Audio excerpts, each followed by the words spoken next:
In this recording, we're going to learn how to solve rational inequalities. And basically, a rational inequality is just a fraction that has a variable in the denominator and has an inequality symbol. So as you're writing this example down and give yourself a heading on your paper, I'd like you to consider, well, what did we do in the past when we had maybe a quadratic inequality, something like this, where we had an x squared minus, let's say, 5x minus 6, say, greater than 0. Or maybe we had an absolute value inequality where we had x minus 2 less than or equal to 0.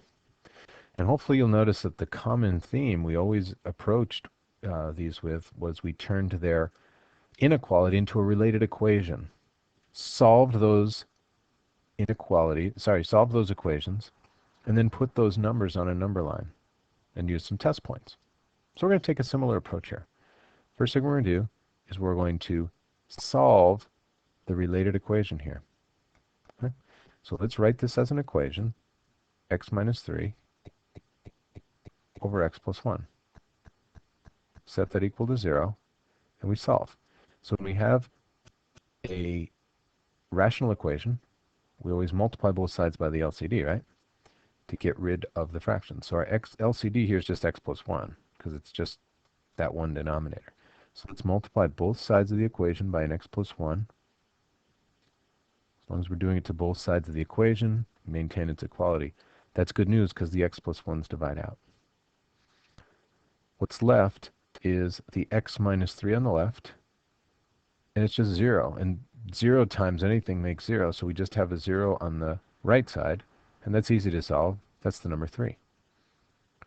So that's going to go on our number line. And if you're wondering, well, is it a solid or an open dot? It comes from this inequality symbol. And because there's a line under it, it's greater than or equal to. It's a solid dot because of the greater than or equal to. Okay? Next, there's one other consideration we need to do before we start doing test points. We just simply can't have x equal to a number that's going to make the denominator equal 0. So we need to think about values that would make the fraction undefined. Okay? And what we're going to do here is we're going to set the denominator equal to 0. So that just becomes x plus 1 equals 0. And of course, that's an x equals negative 1. So if x were equal to negative 1, that's bad news. That's a 0 in the denominator. We can't go further because the whole thing's undefined. So the two numbers we're going to put on our number line are 3 and negative 1. 3 gets the solid dot because of the greater than or equal to symbol. Negative 1 gets the open dot. And I made the point here, and I put asterisks next to it. I hope you will as well in your notes. We always, always, always use an open dot because it cannot equal 0. So x cannot equal negative 1, so we always use an open dot. Right? So let's go ahead and put that on our number line. I'll slide this up a little bit so you can see it. So we've got a negative 1, and we've got a 3. And what I need you to do is use test points. We're going to use test points, some number down here, some number in the middle, and some number over here to test out if the interval works or not. Okay, so let's use an example here. Think of a number that's to the left of negative 1, smaller than negative 1. The number I was thinking of is negative 2. So when I sub in negative 2 into the original inequality, always go back to that original inequality, I sub that in, it comes out negative 5 over negative 1, which means a 5. That, of course, is a true statement. Positive 5 is greater than or equal to 0. That's true. So that means we're going to shade in the direction of that 5. Now we can't simply take the shortcut like we did with our quadratic and our absolute value inequalities because of their shapes. They were U shapes, the quadratics, or the absolute values were V shapes. So there's either one point of intersection or there were 2 points, but we never had to test out 3 intervals. We could get away with just testing the one. We need to test all 3 intervals here. So we're going to pick a number in between here. Let's test that out. 2 looks like a good choice, right? also 0. Let's test out 0.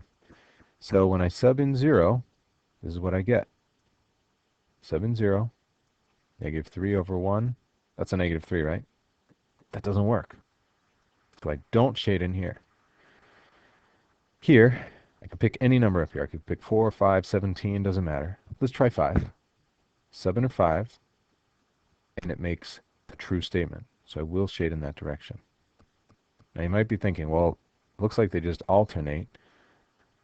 Don't make that assumption. They're not always going to be yes, no, yes. So I do need to test out each interval. And then I simply write the answer. The solution set starts at negative infinity, goes up to negative 1 with an open bracket, union, close bracket for the 3, up to infinity. All right. There's our solution set right there. All right, so we're going to look at one other example, a little more complicated. Okay, before we look at that example, what I'd like you to do is write down these steps in your notes so you have them, just to formally record the steps. We first rewrote the rational inequality as a rational equation, and then we found those critical values, plotted them on the number line with the appropriate dot from the inequality, whether it was greater than or equal to, etc. Next, we found the values that would make the rational expression undefined when that denominator equals 0. And we always use an open dot for that number or numbers. We use test points to test each interval of the number line. And then from the graph, we can write the solution set. I'll have you pause this and write down those steps and then play the recording when you're ready.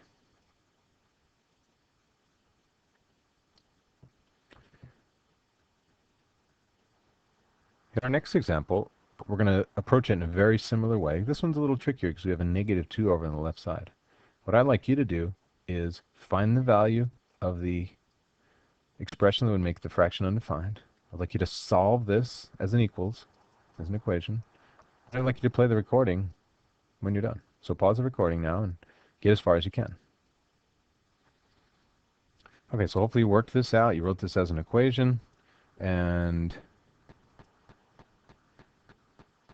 proceeded to multiply both sides by the LCD of x minus 3. So let's do that. Let's multiply both sides by an x minus 3. That'll divide out here. We've got an x minus 3 over on the left side.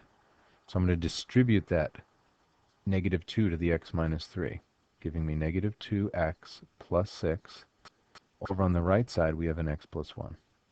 Now we just need to solve this equation. It's not quite as simple as when it was equal to 0, but we can handle this, right? Let's add 2x to both sides. It's going to give us a 3x on the right.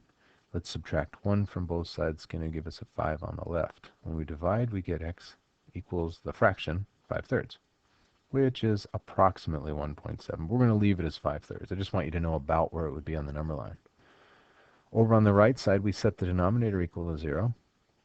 So I'm going to do that. Wasn't exactly what I wanted. X minus 3 equals 0. So that gives us x equals 3. So those are our key numbers, 5/3 and 3. Open dots, both of them. The 3 is open because it would make the fraction undefined. The 5/3 is open because the inequality is just a greater than. Now I need you to do some testing. What I'd like you to do is test out numbers here and here and here and play the recording when you've tested out each one. Okay, so hopefully you've done those tests.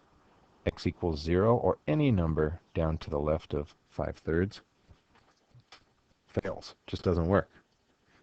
Pick a number in here. Remember we said that's 1.7, so the only integer in between there would be a 2. That'd be a natural number to test. It does work. You're probably thinking 5 won't work, or 4, any number up here. And you're right, it didn't. But we got to test it anyway. Show that test. And when I sub in a 5 back in the original inequality, it doesn't work. So my interval is just 5/3, comma 3. There it is. All right, our last one is a real challenge. I'd like you to try this one on your own and play the recording when you've gotten as far as you can. Okay, so pause now and play the recording when you've gotten. Okay, so we write this as an equation. Let's multiply both sides by our LCD, which is going to be x plus 4.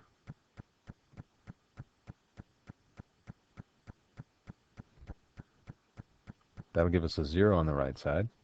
We'll multiply the left side by x plus 4. The denominators divide out. Good news. So I have a little quadratic expression to factor here. So it looks like x minus 4 and x plus 2. It's going to give me the answers x equals 4 and x equals negative 2. Now we need to set the denominator equal to 0. X plus 4 equals 0. So that gives me an x equals negative 4. Okay? Open dot. Let's just make that note over here. Open dot. And again, these will be open dots because of the inequality. Let's put those numbers on our number line and proceed to use some test points. This one is a complicated example. Remember I said this was going to be a doozy. So you've got those 3 open dots, and I need you to test each one of those spaces. So if you haven't done so yet, test out each one of those intervals. Test a number to the left of negative 4, between negative 4 and negative 2, something in between here, and something over here. Play the recording when you're done. Okay, so hopefully you tested out a number down here like negative 5. Doesn't work. 29 over negative 1 is not greater than 0. So I won't shade there. I chose to test out negative 3. Maybe you did as well. Be the obvious integer in here. And when I test that out, it makes a true statement. So I do include that. I'm going to test a number in here like 3. Or I test out a number like 3. It does not make a true statement. It makes a negative fraction. So I do not shade in here. And then finally, when I test a number like 5, let's get rid of that little box there. It makes a positive fraction, so I do shade in that direction. So let me get that pen and we'll shade out in this direction. So now I just need to write this interval in interval notation. So I've got from negative 4 up to negative 2, union 4 to infinity.